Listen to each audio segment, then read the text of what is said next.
దానియేలు గ్రంథము 3వ అధ్యాయము. రాజగు నెబుకద్నెజరు బంగారు ప్రతిమ ఒకటి చేయించి బబులోను దేశములోని దూరాయను మైదానములో దాని నిలువబెట్టించెను. అది 60 మూరల ఎత్తును 6 మూరల వెడల్పునై యుండెను. రాజగు నెబుకద్నెజరు అధిపతులను, సేనాధిపతులను, సంస్థానాధిపతులను, మంత్రులను, ఖజానాదారులను, ధర్మశాస్త్ర విధాయకులను, న్యాయాధిపతులను, సంస్థానములలో ఆధిక్యము వహించిన వారినందరినీ సమకూర్చుటకును, రాజగు నెబుకద్నెజరు నిలువబెట్టించిన ప్రతిమ యొక్క ప్రతిష్టకు రప్పించుటకును దూతలను పంపించగా, ఆ అధిపతులను, సేనాధిపతులను, సంస్థానాధిపతులను, మంత్రులను, ఖజానాదారులను, ధర్మశాస్త్ర విధాయకులను, న్యాయాధిపతులను, సంస్థానములలో ఆధిక్యము వహించిన వారందరూ రాజగు నెబుకద్నెజరు నిలువబెట్టించిన ప్రతిమ యొక్క ప్రతిష్టకు కూడి వచ్చి, రాజగు నెబుకద్నెజరు నిలువబెట్టించిన ప్రతిమ ఎదుట నిలుచుండిరి. ఇట్లుండగా ఒక దూత చాటించినది ఏమనగా, జనులారా, దేశస్థులారా, ఆయా భాషలు మాట్లాడువారలారా, మీకాజ్ఞ ఇచ్చుచున్నాను.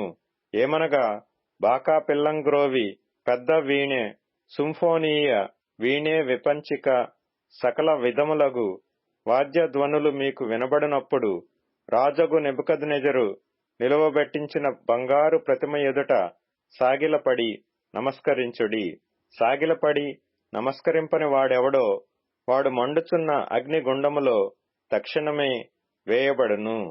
సకల జనులకు బాకా పిల్లంగ్రోవి, పెద్ద వీణె, వీణె, సింఫోనీయ, విపంచిక, సకల విధములగు వాద్యధ్వనులు వినబడగా, ఆ జనులను, దేశస్థులను, ఆయా భాషలు మాట్లాడువారును సాగిలపడి రాజగు నెబుకద్నెజరు నిలువబెట్టించిన బంగారు ప్రతిమకు నమస్కారము చేసిరి.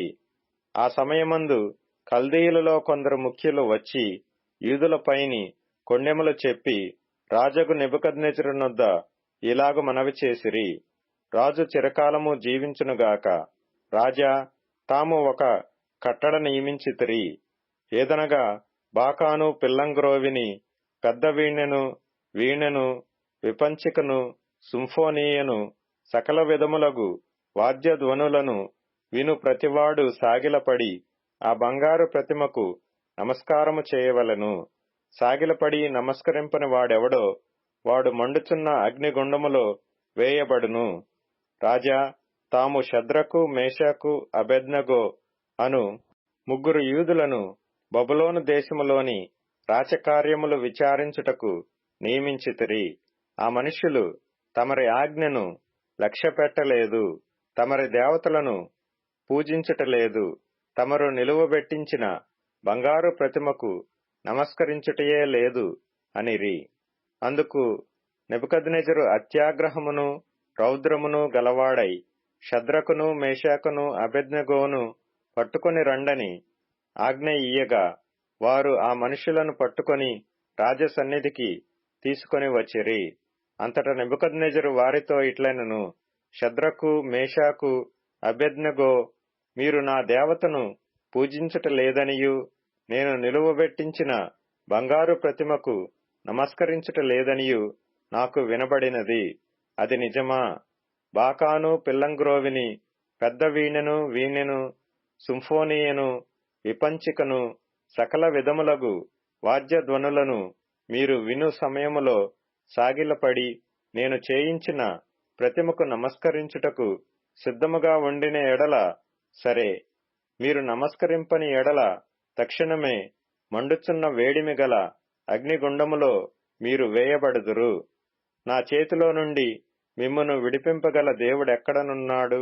షద్రకును, మేషాకును, అబేద్నెగోయు రాజుతో ఈలాగు చెప్పిరి: నెబుకద్నెజరు, ఇందును గురించి నీకు ప్రత్యుత్తరమియ్యవలనన్న చింత మాకు లేదు. మేము సేవించుచున్న దేవుడు ఈ మండుచున్న వేడిమి గల ఈ అగ్నిగుండములో నుండి మమ్మను తప్పించి రక్షించుటకు సమర్థుడు. మరియు నీ వశమున పడకుండా ఆయన మమ్మను రక్షించును.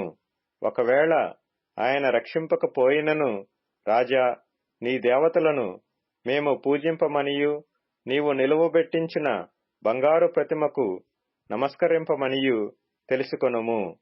అందుకు నెబుకద్నెజరు అత్యాగ్రహము నొందినందున షద్రకు, మేషాకు, అబేద్నెగోయను వారి విషయములో ఆయన ముఖము వికారమాయెను గనుక గుండము ఎప్పటికన్నా 7 అంతలు వేడిమిగా చేయుమని యాజ్ఞ ఇచ్చెను. మరియు తన సైన్యములో నుండు బలిష్ఠులలో కొందరిని పిలువనంపించి షద్రకును, మేషాకును, అబేద్నెగోను బంధించి వేడిమి గలిగి మండుచున్న ఆ గుండములో వేయుడని ఆజ్ఞ ఇయ్యగా, వారు వారి అంగీలను, నిలువుటంగీలను, పై వస్త్రములను, తక్కిన వస్త్రములను తీయకయే యున్నపాటున ముగ్గురిని వేడిమి గలిగి మండుచున్న ఆ గుండము నడుమ పడవేసిరి. రాజాజ్ఞ తీవ్రమైనందునను గుండము మిక్కిలి వేడిమి గలదైనందునను షద్రకు, మేషాకు, అబేద్నెగోలను విసిరివేసిన ఆ మనుష్యులు అగ్నిజ్వాలల చేత కాల్చబడి చనిపోయిరి.